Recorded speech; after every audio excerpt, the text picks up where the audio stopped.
Bonjour, bienvenue dans cette nouvelle édition du Morning News. Voici les titres de l'actualité. Plus de 300 membres de l'opposition et de la société civile libérés depuis une semaine au Sénégal. Une libération qui intervient en pleine crise politique, mais pour la garde des Sceaux, ces libérations répondent à une volonté de désengorger les prisons. L'ancien Premier ministre kényan Raila Odinga déclare sa candidature à la présidence de la Commission de l'Union africaine. Il souhaite jouer un rôle de premier plan au sein de l'institution en succédant à Moussa Faki Mahamat, qui occupe le poste depuis 2017. Et puis les ambitions du Mozambique en matière de production d'hydrogène. Le pays annonce qu'il se lancera dans une exploitation massive d'ici à 2030. L'enjeu est capital, il s'agit d'accroître les capacités énergétiques du pays. Une date est désormais fixée en Afrique du Sud. Les élections générales auront lieu le 29 mai prochain. C'est ce qu'a annoncé ce mardi le président Cyril Ramaphosa. Le scrutin doit permettre l'élection d'un nouveau Parlement qui élira ensuite le président de la République. Le chef de l'État sortant, Cyril Ramaphosa, brigue un second mandat, alors que son parti, l'ANC, au pouvoir depuis les premières élections démocratiques du pays en 1994, pourrait, pour la première fois de son histoire, perdre la majorité absolue au Parlement, d'après les sondages, et ce en raison notamment de nombreux scandales de corruption qui ont écorné progressivement l'image du parti. Le FF de Julius Malema de gauche radicale ou encore l'Alliance démocratique tentent de tirer profit de cet affaiblissement. Au Sénégal, au total, 344 prisonniers incarcérés pour troubles à l'ordre public ont été libérés depuis le 15 février, d'après les déclarations d'Aïssata Tall Sall, la ministre de la Justice. Des libérations qui interviennent en pleine crise politique depuis le report de l'élection présidentielle. Concernant ces libérations, la mesure ne concerne pas le candidat de l'ex-PASTEF, Bassirou Diomaye Faye, et l'opposant Ousmane Sonko. Mais pour le gouvernement, les libérations n'ont pas été décidées à partir de critères politiques. Fatma Nyanga. Au Sénégal, dans un contexte politique agité, 344 détenus ont bénéficié de liberté provisoire depuis jeudi 15 février dans la région de Dakar. D'autres pourraient être envisagées dans les jours à venir. Ces mises en liberté ont lieu afin de désengorger les prisons et de lutter contre les longues détentions. Un fait qui rentre dans le cadre de la matérialisation de la volonté du président Macky Sall visant à apaiser la tension politico-sociale. Nous sommes dans une situation politique. Ces personnes avaient été arrêtées pour des raisons politiques, que ce sont même des détenus politiques, et maintenant encore pour des raisons politiques, on a décidé de les libérer. Cela est faux. Cela est complètement faux. Et je m'inscris en faux contre ces assertions. En réalité, toutes ces personnes qui ont été libérées avaient été détenues à l'occasion de manifestations de troubles à l'ordre public. Mais les raisons qui les ont envoyées en prison n'ont jamais été des raisons politiques. Pour toutes ces personnes, il y avait des délits de droit commun que les juges fondent sur le code pénal sénégalais pour pouvoir les emprisonner. Par rapport à la question d'une potentielle liberté provisoire pour l'opposant Ousmane Sonko et le candidat de l'ex-PASTEF Bassirou Diomaye Faye, les dossiers s'apprécient au cas par cas. Selon la ministre, si les conditions sont réunies, la liberté pourrait être accordée. La seule chose que je peux dire les concernant, c'est que ce que nous sommes en train de faire, comme je l'ai dit, on ne le fait pas de façon massive comme ça, pour notre bon vouloir ou à la tête du client. Nous le faisons, je l'ai dit, parce qu'il y a des dossiers qui s'apprécient au cas par cas en fonction des éléments objectifs qu'il y a dans le dossier. Concernant la date du scrutin, initialement prévue le 25 février, le Conseil constitutionnel a invité les autorités à organiser l'élection dans les meilleurs délais. Ayant acté la décision du Conseil, le président Macky Sall appelle à un dialogue auquel tous les acteurs sont conviés. Même le candidat Bassirou Diomaye Faye, actuellement détenu en prison, pourra y participer à condition qu'il soit libre et qu'il accepte d'y aller, selon la ministre de la Justice, qui précise qu'être candidat n'est pas une condition de liberté provisoire. Qui sera le prochain président de la Commission de l'Union africaine? Le second mandat de Moussa Faki Mahamat à la tête de la Commission arrive à son terme à la fin de cette année. La question de sa succession a été évoquée durant le dernier sommet de l'organisation. Parmi les candidats, on retrouve le chef de l'opposition et ancien Premier ministre kényan Raila Odinga, qui ces dernières années a occupé le poste de haut représentant au sein de l'Union africaine. Catherine Gobey.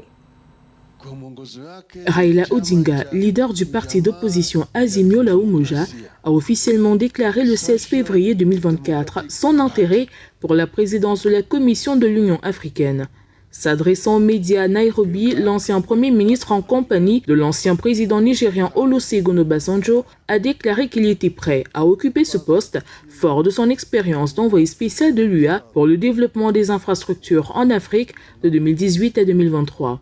Raila Odinga a souligné son intérêt pour le poste en précisant que sa compréhension approfondie du paysage socio-économique à travers le continent constitue un avantage qui lui permettrait de relever ce défi.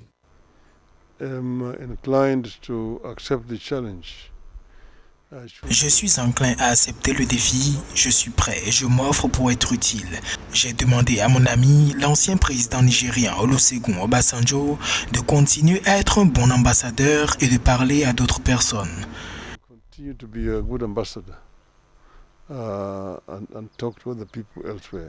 Le poste de président de la Commission de l'Union africaine devrait devenir vacant en 2025 alors que le titulaire, le Tchadien Moussa Faki Mahamat, achève son deuxième mandat.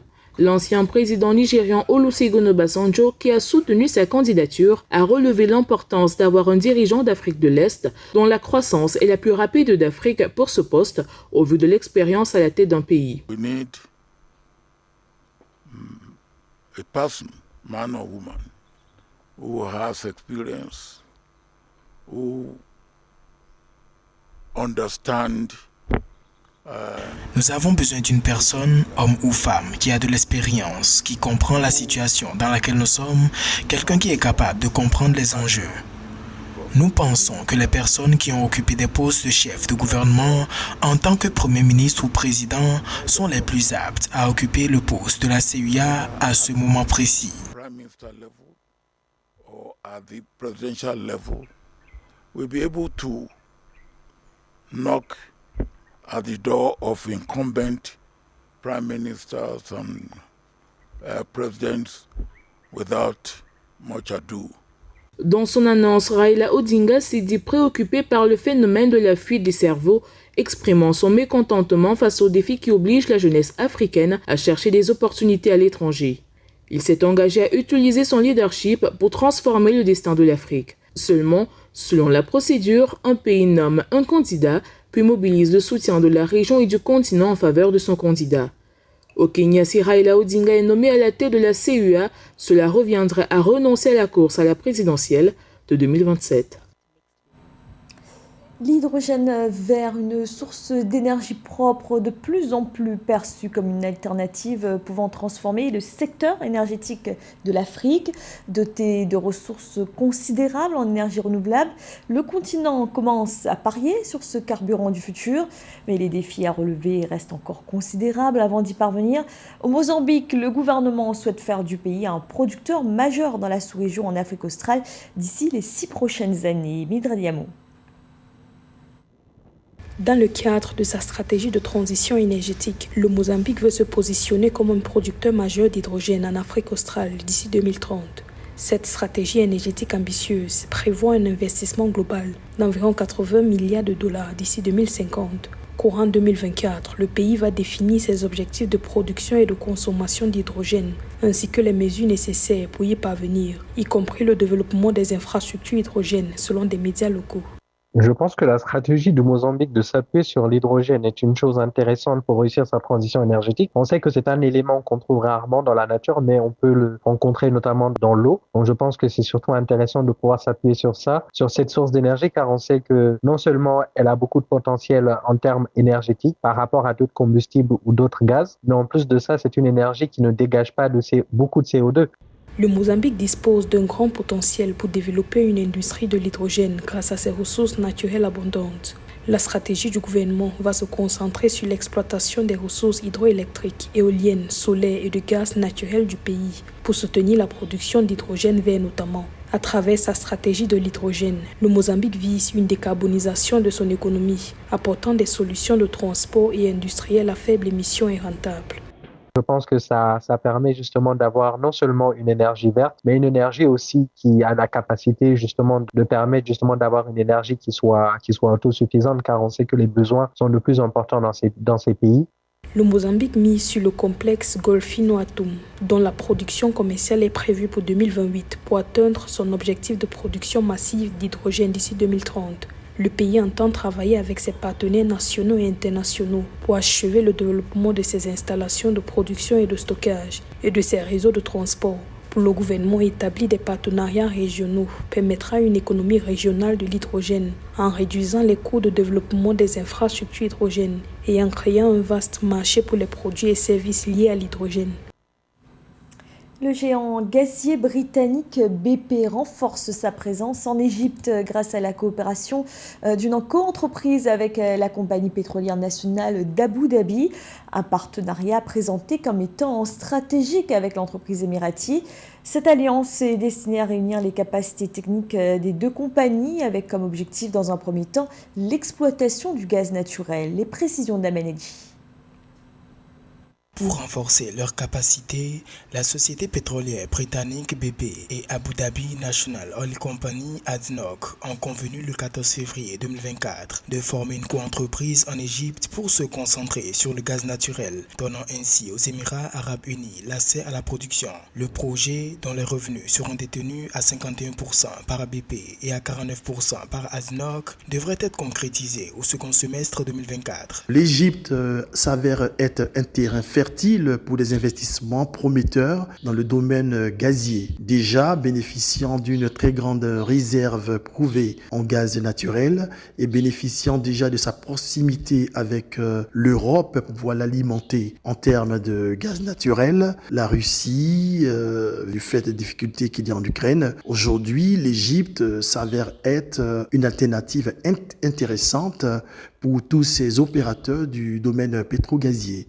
À travers cet accord qui renforcerait les liens économiques des Émirats Arabes Unis avec l'Égypte, BP apportera des actifs pendant que ADNOC fournira des liquidités pour le capital risque. Cette co-entreprise offre une plateforme de croissance internationale qui fait progresser un partenariat stratégique de longue date. Du coup, les défis qui se posent à ce pays, c'est d'abord la capacité rapidement de pouvoir développer les infrastructures nécessaires à l'exploitation, à la distribution et aussi à l'exportation du gaz naturel liquéfié. En deuxième lieu, l'autre défi qui se pose, c'est toujours le même défi des ressources humaines. L'autre défi qui est intéressant, c'est qu'il y ait des Égyptiens qui intègrent les domaines techniques en termes de compétences ressources humaines, ce qui apportera une plus-value pour la population égyptienne. Pendant que les Émirats Arabes Unis prévoient d'augmenter leurs dépenses de plus de 50% dans des projets énergétiques qui limitent ou atténuent les émissions de dioxyde de carbone, BP prévoit une baisse du produit intérieur brut mondial de 2,7% en 2025, de 3% en 2035 et de 5% en 2050. Au Ghana, le gouvernement a annoncé son intention de doter le pays de plusieurs sites télécoms, un défi de taille d'autant que les autorités prévoient leur construction cette année afin d'améliorer la couverture des services mobiles sur le territoire national, en particulier dans les zones rurales. Le projet a été présenté la semaine dernière par le ministère des Communications et de la Numérisation. Marie-Raphaël Tolo. Au Ghana, le gouvernement va déployer 1006 sites télécoms en 2024 pour améliorer la connectivité dans les zones rurales. À cet effet, le gouvernement a annoncé le 18 février qu'il va lancer en novembre 2024 un programme de connectivité rurale pour améliorer la couverture des services mobiles dans le pays, en particulier dans les zones rurales. À terme, ce projet devrait notamment permettre d'apporter des services télécoms à des millions de personnes supplémentaires et de réduire la facture numérique au Ghana. Il devrait également accélérer la transformation numérique de l'économie.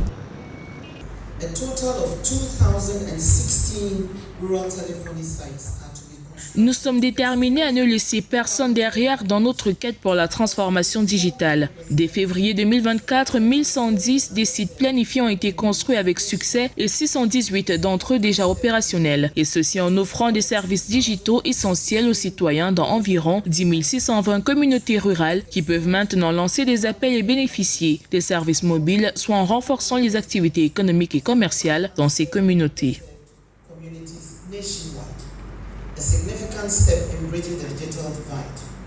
Selon les statistiques de l'autorité nationale des communications, le Ghana comptait 38,4 millions d'abonnés à la téléphonie mobile au premier trimestre 2023 pour un taux de pénétration de 120,2%. Le nombre d'abonnés au service d'Internet mobile s'élevait à 22,6 millions, soit environ 71% de la population. Cependant, les chiffres réels devraient être moins importants étant donné que certaines personnes possèdent plusieurs cartes SIM.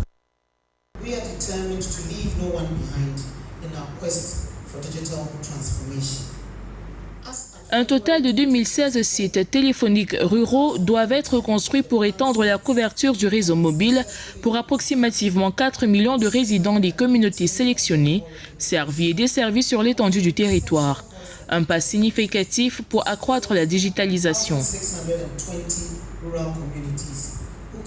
Soulignant que ces sites télécoms font partie du projet Ghana Rural Telephony and Digital Inclusion dévoilé en novembre 2020 par le Ghana Investment Fund for Electronic Communications afin de réduire la fracture numérique en renforçant les services de téléphonie de base dans les zones rurales.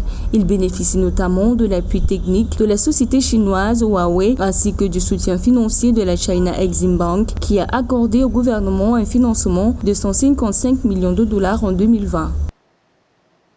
C'est la fin de ce journal. Merci de l'avoir suivi. Restez sur Africa 24, l'actualité continue.